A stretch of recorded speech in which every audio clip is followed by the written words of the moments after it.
from them. So when at this moment, and that's really the filthy thing, I need you to understand, when they become proud of being stupid, proud of not reading, and there are quotes there, you know, proud of not liking culture, proud of closing down enormously qualitative and enormously fantastic orchestras and dance companies and theater companies, and they like to promote that as good government, you know what I mean? Then we are really in trouble.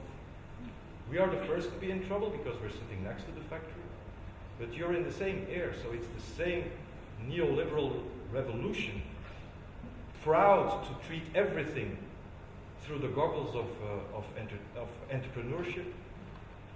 So what Simon said before, so everything is treated through those parameters, economic parameters.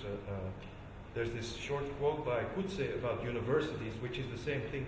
It was always a bit of a lie that universities were self-governing institutions. Nevertheless, what universities suffered during the 1980s and 90s was pretty shameful, as under threat of having their funding cut, they allowed themselves to be turned into business enterprises, in which professors who had previously carried on their inquiries in sovereign freedom were transformed into harried employees, required to fulfill quotas under the scrutiny of professional managers. Whether the old powers of the professoriate will ever be restored is much to be doubted. That's what Crises says about universities, but that's actually what's going on at this moment with the whole vulnerable part of our society. Talking about education, talking about handicapped people, talking about homeless people, talking about unemployed, talking about culture. They are being treated like shit at this very moment by, and not only by a sort of like conscious of their own evil doings government, that because of the fact that it's so necessary, because Greece is collapsing in the euro and blah, blah, blah, blah, blah.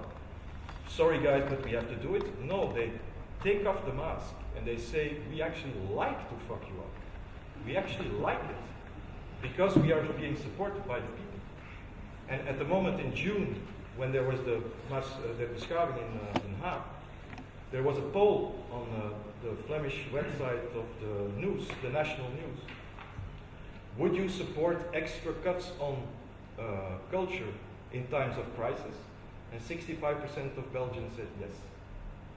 So you feel the thing coming, you see? So when I saw in the 70s and 80s what these crazy people in Amsterdam were doing, we were all impressed, and then the weed revolution, and then this and then prostitution revolution, which is all being turned back at this very moment. They don't, be aware of that. And so now what we see is that, I will never forget that image of Lamers, who's like the Ubersturmanführer of Maatschappij Discordia, who's like this quirky master of theater for 30, 40 years. So there was this picture in the newspaper of him with a bloody nose being taken away by these enormously big Norwegian hockey players. You know, and it's like, that's really one of us now. So really the Brechtiaans thing, you know, it's like they came from the gypsies and we didn't speak, and da, da, da, da. So that's really, really happening at this very moment. So I was shivering when I saw that, because it's really coming home now to us. So we don't know if we will be able to play in Holland in 2 years. We don't know if that will be possible. We don't know if people like Manja and Kuno and Dolpaert and Erike, etc., who are phenomenal theater makers, don't get me wrong, will be able to perform. So we're really coming to the lifeblood of our society, you know? I mean, you can throw all those cliches around, and whether it's Churchill who said it or not, I don't really care. But you know what I'm talking about, you know? When he was going to war, and then somebody said, like, we should cut spending on education and culture, and then he said, why are we going to war then, you know? So that thinking has been completely changed now. And that's very, very scary. So we, as not Dutch, should not look at them as a case study. You know what I mean?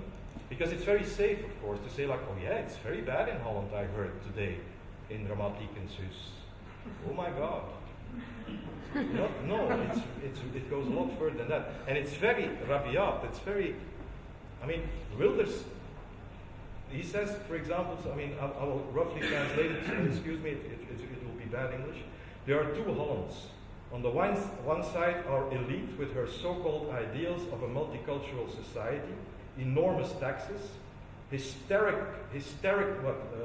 demented climate hysteria, unstoppable Islamization, the Brussels superstate, senseless third world help, and enormous amounts of money given to the pina colada mafia on the Netherlands Antilles.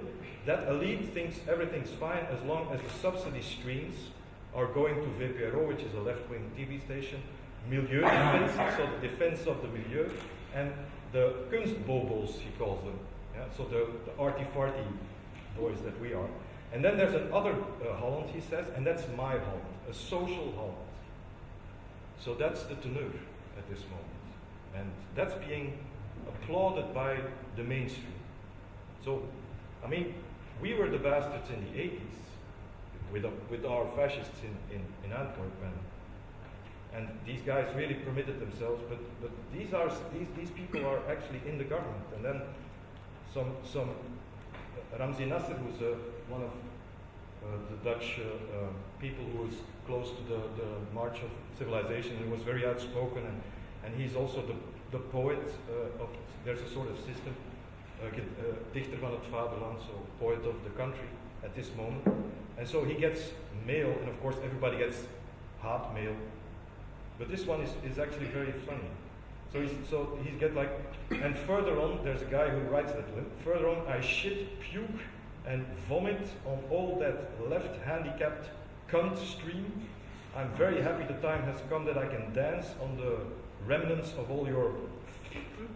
It feels very good that Rutte, so the government, will de-subsidize you to the bone. Fuck you all very much. That's what it says. So, I mean, if they do something, they do it radical. And now they radically go for like, we're the new assholes and we're proud of it. So we really need to get our shit together and stop this neoliberal discourse, because it is high time. That's one of the things that I really learned, and that's the last thing I say, is that 10 years ago we should have stopped them. You know, so they sneaked in our discourse. So they changed words like artist in is artistic entrepreneur, and they changed them very, very slowly. And then now, bam, they take it, and we are there standing there, impotent, shouting a bit amongst ourselves. And then we choose for ourselves, of course, because why didn't the boycott work? Didn't work. Why didn't the? Yeah? It's because there are so many artists who don't care, and they are mega stars in screen and etc. etc. So if they would all join, everyone, then, and people would really have no culture for a year or something, so that means no television, no cinema, no this, no that, then I think we could change society. But of course everybody chooses for his own wallet at the end of the road. And that's hugely problematic. And that's, I think, what we need to do, is make people realize that A, the country is going to lose money by cutting this. This is mathematically proven. And B, by acknowledging and not by despising the enormous importance of all the arts and of course of all the other weaker parts of our society, be it education, etc. etc. Thank you.